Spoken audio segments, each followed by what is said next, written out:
لا يمكن للحركة الرياضية أن تتعطل أو تتوقف عقاربها في العراق رغم الظروف التي يمر بها، فنرى الرياضيين يركنونها خلف ظهورهم ليسيروا بمشوارهم بكل ثقة وأمان ليثبتوا أن بلدهم نابض بالحياة الجميلة.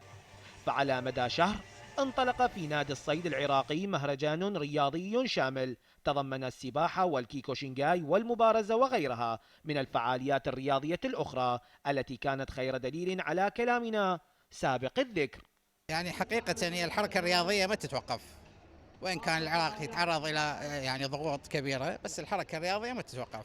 المهرجان سنوي ولكن للسباحة، ولكن حبينا نضيف فعاليات أخرى عن طريق زملائنا شاركوا من الفعاليات اللي شفتوها، الكيكوشينكاي، فعالية المبارزة، فعالية الأطواق، إضافة إلى السباحة اللي هو المهرجان السنوي اللي يقام للمسبح.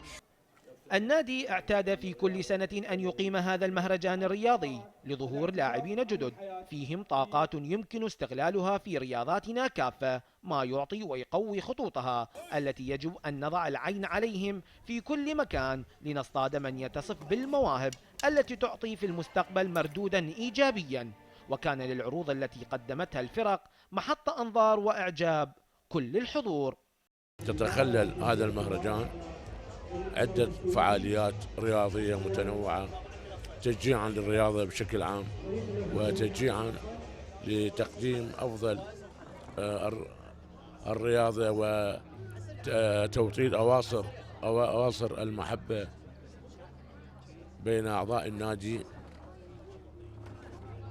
لتقوية اللحمة الاجتماعية بينهم. والرياضة هي دائما يعني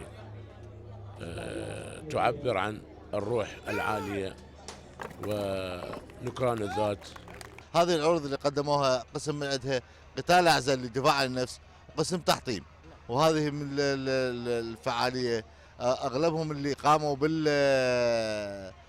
بالعروض هذه هم أبطال عالم وأبطال عرب وأبطال آسيا. الصفحة الأخيرة للمهرجان شهدت توزيع الجوائز التقديرية على الكل الذين لم يكن فيهم رابح أو خاسر، لأن مشاركتهم في المهرجان هي ورقة النجاح. أنا شاركت بهذا المهرجان لأنني أحب الرياضة. بساطة حملها هذا المهرجان بفقراته، ما هيأ لاعبين جيدين رسموا صورة زاهية تدل على أن رياضتنا العراقية مفعمة بالحياة والقوة دوما. زيد غالب، العراقية الرياضية، بغداد.